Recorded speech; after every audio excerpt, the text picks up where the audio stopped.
Hey everyone, and welcome back to the Time to Thrive podcast. I'm Haley. And I'm Anna. And this week we are going over a topic that that's been on my heart for a little bit, and I wanted to share it with you guys. Yeah. So if you missed a couple weeks ago, Anna went over a topic that was on her heart. So if you haven't listened to that, definitely go listen to that. But this week, we are going to be talking about waiting and being in a waiting season. Because I'm pretty sure whether it's for a relationship or a job or something medical, like everyone's been in at least one waiting season. Yeah. And it's something that we're going to have it for the rest of our life. There is always going to be things in our life that we're going to have to wait for. And we even see that in the Bible too. Like waiting isn't like a foreign concept in the Bible. Like God actually like commands certain times for us to wait too. But I think like with us in our society, like we don't like to wait. Yeah, no. We live in a very like fast paced, like give it to me right now kind of society. And so it's not easy for us to wait. We're not a patient people. Which is actually what you had talked about. Like, didn't you talk about rest? Wasn't rest your topic? Was it last week or last month? Last month was rest. Was it rest? And then like we just talked about like last week, if you haven't listened to it yet, when we went over our Bible studies, I was talking about Abraham and how God gave his covenant to him, but Abraham still had to wait on that covenant before God blessed him with his son Isaac. And so, because we see that's just one example in the Bible where God had someone wait. But I think that like sometimes like since we don't enjoy waiting, we almost kind of just like tolerate it. We're like, that's something I have to deal with. And so many times I think we waste our waiting seasons because we're just so focused on that thing that we're waiting for instead of being like, what can I do in the meantime while I'm waiting? But then sometimes like we have those gaps in our lives where we're waiting, and instead of filling them with seeking God and worshiping him, we, like I said before, we get distracted and we become anxious, or we become bitter, or we allow other things to consume us instead of what we should ultimately be doing is seeking God. And so I think I was been rereading this book called Waiting Isn't a Waste. I don't remember the author's name because he is a very hard to pronounce last name.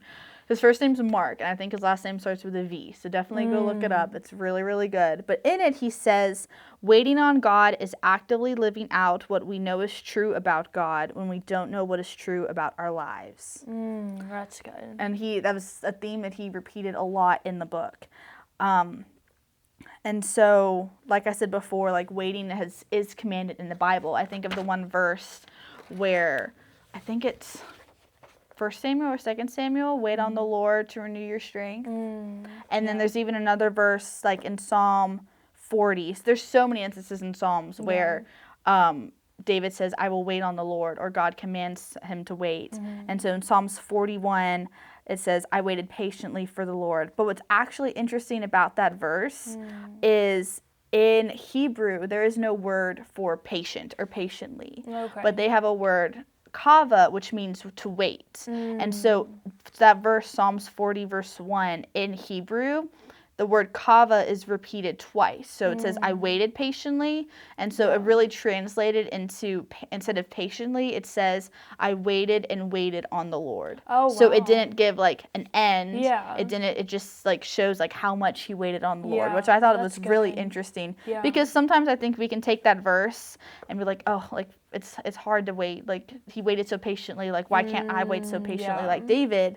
But really, if you look at like what actually the context is like maybe he was patient, but at the same time, like he waited a long time for the Lord. And then in Psalm 130, verse 5, I wait for the Lord, my soul waits, and in his word I have my hope. And so I think that's really encouraging too, because when we do, sometimes we can be tempted to act out of unbelief, or we kind of lose hope a little bit if the waiting just gets too long. And so, but we can go to God in his word and through prayer and find our hope. And so I think also like there's so many passages in the New Testament as well that talk about waiting, but it's more talking about waiting for Christ's return, which is also like with us, having our different waiting seasons, all of us Christians are in a waiting season because we're waiting for Christ to return. Yeah. I think we can kind of like, as the days go on, we can feel that longing for Christ's return. Yeah. But we don't know when it is, so we're in that like, exactly. like it's not here yet, but like we have so much that we can do in the meantime because we don't know when it is going to come. So in the book that I read, he said, realizing that waiting is hard helps us not to waste it. That simple acknowledgement and then looking to God is the first step of learning how to wait. Because as long as we don't lose our focus and we make sure that we don't set these unrealistic expectations of ourselves either in these waiting seasons, and we really focus on how can I obey God during this season? How can I serve the church? How can I serve others? And it's ultimately just making sure that we are in line with God's will, because there's so many times with us as humans that we can allow sin to creep into our life because we're so discouraged by this waiting season that we can act out of sin just because like waiting's hard, like no matter what it is for. That's true. I'm pretty sure all of y'all have had some sort of waiting season. Like I know for me there's been times like in between jobs, or like right now, like I'm with me being a hairstylist, I'm only part-time in the salon because I'm wanting to build my clientele as a booth renter.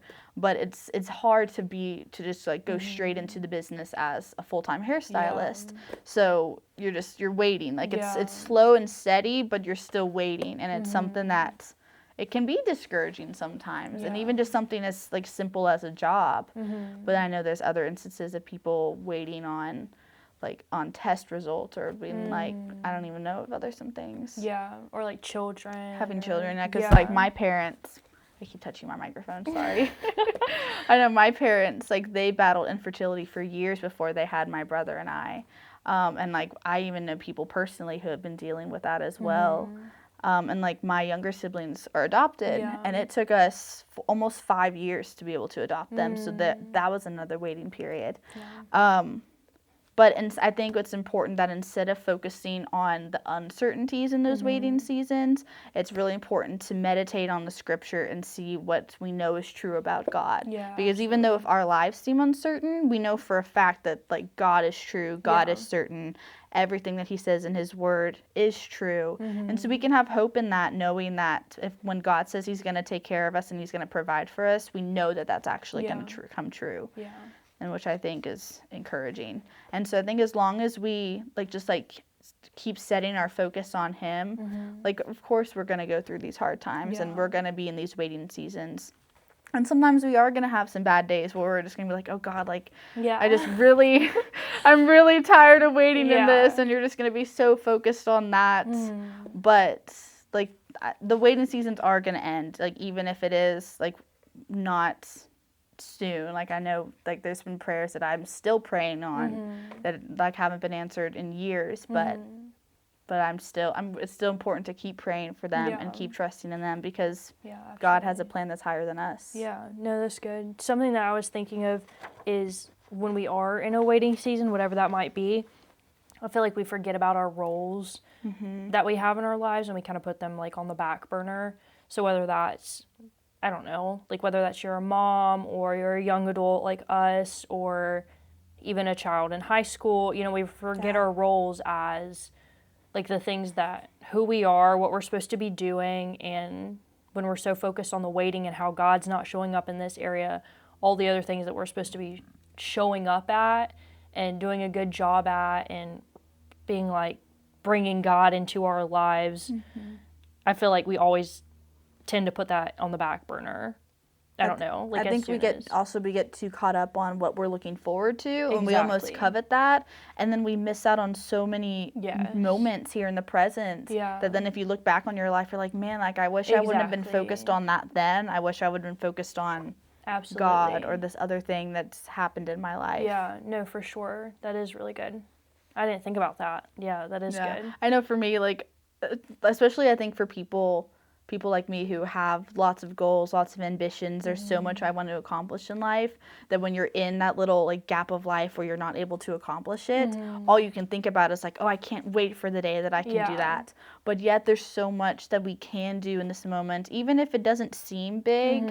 Like there's so much, like for example, like for the longest time I wanted to be able to like be on my own and like have my own place, move out of my parents' house, and I was like, I can't wait for that day.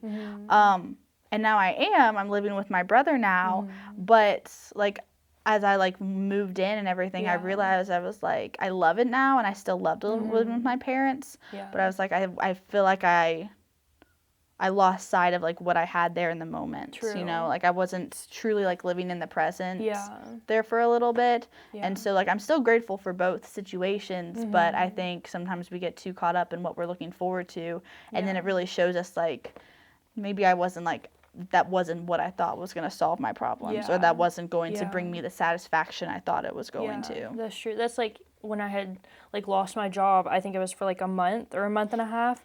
Like as soon as I lost my job that next day, I like told my parents, I was like I'm going to find it. Like I'm going to find another job and go ahead and start putting in applications like tomorrow. I'm going to do this. And I was like so focused on like how awful the situation was and how I wasn't going to have income and all this crazy stuff. And I was so focused on, the next day I was like put in all these applications, everything. And I remember my dad talking to me and he was like, just take a couple days, you know, like just take a week. Like this happened for a reason. Maybe you just need to rest. Like we talked about that, or there's a reason why you're waiting for this very specific thing. And so when I was able to step back and be like, wait a second, actually let me focus right now on my parents, that I'm able to have time with my parents, or I'm able to have time with my grandmother that I'm normally not able to have.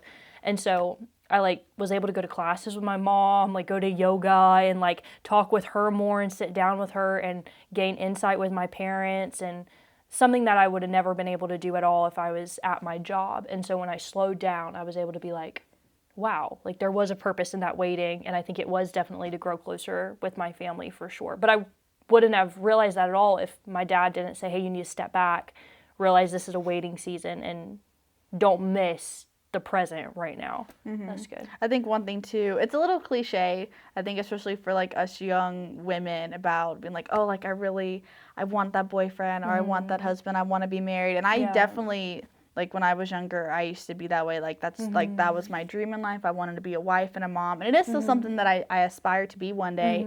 But like I think it just comes with maturity and growth, is looking back as like there's a reason that I'm not right now. And like I'm not gonna rush into anything. I'm not gonna just like that's all I'm gonna think about, because like I was talking with my mom about this. I was like, I'm at a place in my life right now where I have all this extra time that isn't being spent towards a relationship or taking care of a family, that I'm able to do things in the church.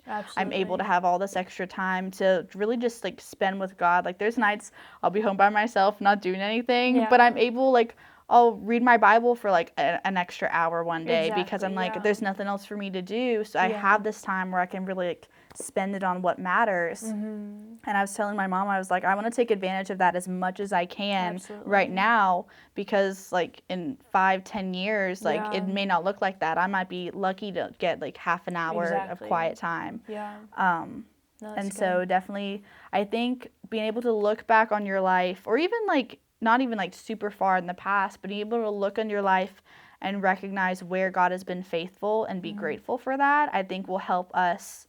Like it's not going to make the hurt and the waiting any less, but it's definitely going to help give us something to hope for, because we can recognize and see, okay, God, like I've seen you be faithful in my life in this instance. I know that you're going to be faithful, and I know that you're in control in this instance too. And so just constantly reminding ourselves of that is definitely, it's going to help carry us through. Yeah, no, that's very good. Nice. Do you have anything else to add? I do not. Nope, that was very good. I like that. Thank you. Yeah, that was good. Well, thank you guys for joining us, and be sure to follow us on Facebook and Instagram, and like and subscribe if you're watching on YouTube. And we will see you guys next week. Bye. Bye.